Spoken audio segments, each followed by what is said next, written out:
Assalamualaikum warahmatullahi wabarakatuh. Sebelumnya perkenalkan, nama saya Nur Faiz dari Prodi Manajemen Ekonomi Bisnis Universitas Pamulang.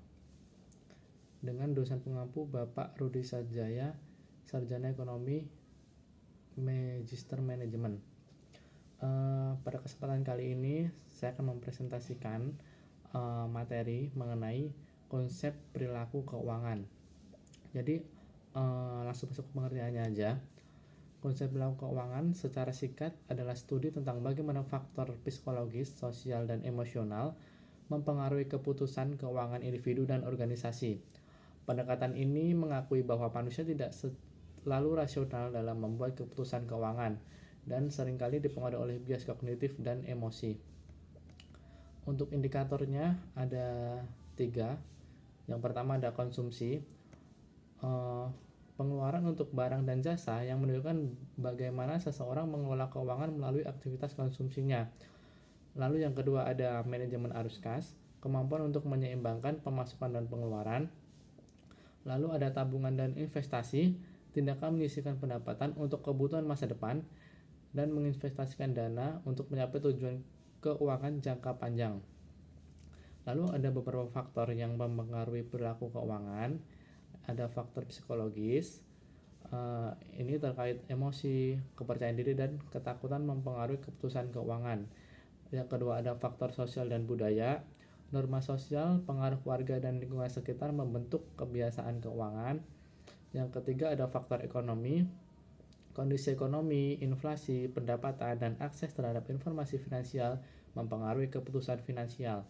Dan yang keempat ada bias kognitif, kesalahan berpikir seperti overconfidence, loss aversion, dan herding effect dapat mempengaruhi keputusan investasi dan konsumsi.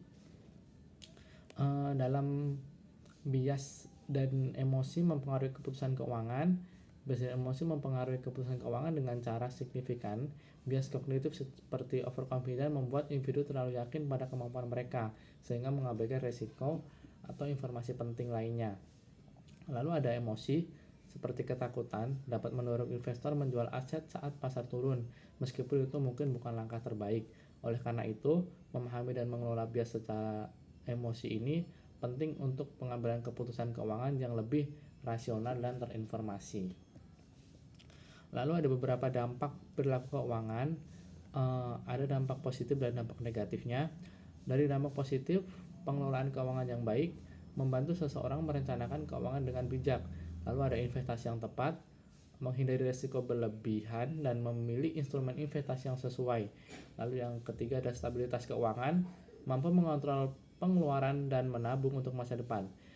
Lalu ada dampak negatifnya. Yang pertama ada pengambilan keputusan yang buruk, dipengaruhi oleh emosi atau bias kognitif seperti overconfidence dan loss aversion. Ada utang konsumtif, gaya hidup boros, dan penggunaan utang yang tidak terkontrol. Lalu yang terakhir ada resiko keuangan, keputusan impulsif dapat menyebabkan kerugian dalam investasi atau bisnis. Cara menerapkan prinsip perilaku keuangan ini, perusahaan dan pembuat kebijakan dapat menerapkan prinsip perilaku keuangan dengan cara yang strategis untuk meningkatkan efektivitas keputusan dan hasil keuangan. Perusahaan dapat merancang produk dan layanan yang lebih sesuai dengan kebutuhan psikologis konsumen dengan memahami bias dan emosi yang mempengaruhi perilaku pembeli. Lalu ada beberapa aspek perilaku keuangan. Di sini ada 4 aspek. Aspek yang pertama, literasi keuangan, tingkat pemahaman individu tentang konsep-konsep keuangan termasuk pengelolaan, anggaran, investasi, dan utang. Yang kedua ada aspek peningkatan kemampuan untuk merencanakan dan mengontrol pengeluaran berdasarkan pendapatan yang tersedia. Lalu yang ketiga ada aspek perencanaan keuangan, proses menetapkan tujuan keuangan jangka pendek dan jangka panjang, serta merencanakan langkah-langkah untuk mencapainya. Yang terakhir, pengaruh sosial, dampak dari lingkungan sosial dan budaya terhadap keputusan keuangan individu. Lalu ada pendekatan discipliner, meningkatkan perilaku keuangan. Jadi pendekatan interdisipliner meningkatkan pemahaman perilaku keuangan dengan menggabungkan wawasan dari berbagai disiplin ilmu seperti psikologi, ekonomi, dan sosiologi. Dengan memanfaatkan perspektif psikologi, para peneliti dapat memahami bagaimana bias kognitif dan emosi mempengaruhi keputusan keuangan individu. Lalu ada metode penelitian perilaku keuangan. Salah satu metode yang umum digunakan adalah kuantitatif, di mana data dikumpulkan melalui survei atau kuesioner menganalisis hubungan antara variabel seperti literasi keuangan dan perilaku pengelolaan keuangan. Selain itu, ada metode kualitatif yang penting, di mana wawancara mendalam atau diskusi kelompok fokus digunakan untuk menggali persepsi dan pengalaman individu terkait keputusan keuangan mereka. Di sini saya ada contoh studi kasusnya terkait perilaku keuangan pada mahasiswa Bandung. Sebuah studi yang dilakukan di 5 kampus swasta terbaik di Bandung meneliti pengaruh literasi keuangan terhadap perilaku keuangan mahasiswa. Penelitian ini menemukan bahwa literasi keuangan memiliki pengaruh langsung sebesar 47,5% terhadap perilaku keuangan mahasiswa. Hasil ini menunjukkan pentingnya pendidikan literasi keuangan dalam mencegah masalah finansial di kalangan mahasiswa.